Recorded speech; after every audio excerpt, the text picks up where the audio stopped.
Well, joining me now to talk about this very issue is the director of the Henry Jackson Society, the one, the only, Alan Mendoza. Alan, how serious is this situation?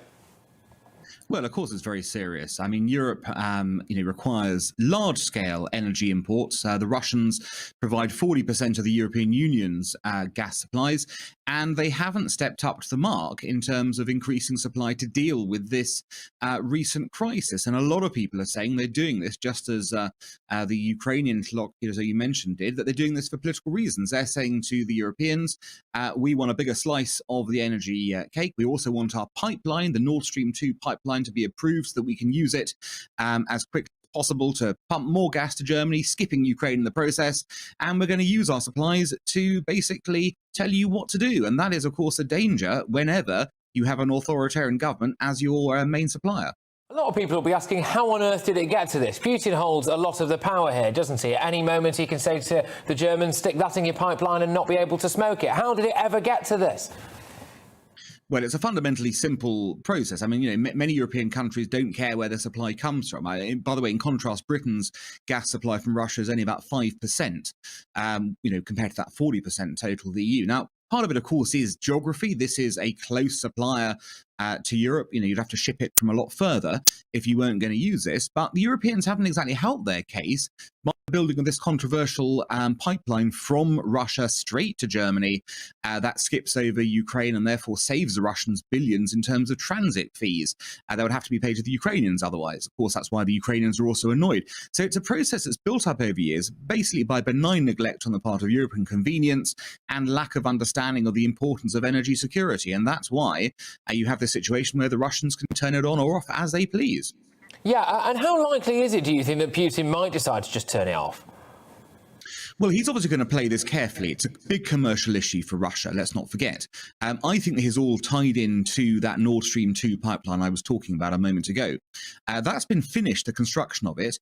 They're waiting for the final approval by European bodies. And there's currently a very controversial thing going on where the European authorities are saying you can't have both a complete supply into this pipeline and ownership of it. So there's a question of how much the Russians are going to be able to use their own pipeline. Now, I suspect a game is being played here, and Putin is saying, if you let me have more of the cake, I will supply more gas to you. If you don't, expect me to keep the spigots closed.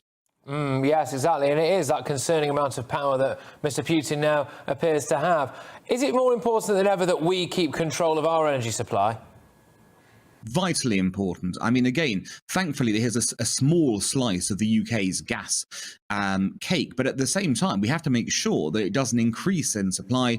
And we know we're being squeezed all over the place by the unprecedented demand, the high price. Just talk to me about that, Alan. Sorry to interrupt. It's just we are a little bit pressed for time, as you can imagine. It's just we are hearing a lot at the moment, aren't we, about a gas shortage, and we've got all these massive issues relating to gas that could in some way, damage everything from what we see on our shelves in Tesco's to ruining Christmas, essentially. How short of gas are we? What's actually going on here for people? What's behind all of this noise? Well, look, you've got gas prices going up. You've had an increase in demand all over the world as economies came out of lockdown, and that's really driven part of the problem. Then there's a supply issue. The supply issue is that, again, over the summer, energy reserves were not kept up to speed in the way they normally are. We'd had a very cold winter last winter. And as a result, what you need is suppliers to basically pump out more. The Russians are saying, no, we're not going to do that. And they've several times rejected the opportunity to increase their supply. So the question, therefore, is, can we find other suppliers who are willing to increase their supply of this? Now, the Norwegians are our biggest supplier, and we are hoping that they're obviously going to produce more over this period. And the other issue, of course, we've got is a capacity issue in terms of reserves that we can keep. Britain's gas reserve capacity is very low compared to some European countries. So normally you might be able to store lots of gas, but we are unable to do that. So for us, it's always been a hand-to-mouth existence. Gas comes in, gas gets used. We don't store it as a result. So I think the lesson here is you've got to have better storage abilities to be, so that if there is another crisis of this nature, we can stock up on gas and avoid, therefore, being at the mercy of suppliers. Much like many years ago, Margaret Thatcher, when she knew she was going to face problems with the miners, stocked up on coal, so there wasn't going to be a problem when that strike came. So we've got to think about this in terms of longer terms energy supply issues and energy security issues, and that's really the lesson of what is happening at the moment. Alan, thank you very much. Insightful as ever. Alan Mendoza there, director at the Henry Jackson Society, whizzing you through this gas quotes-unquote crisis.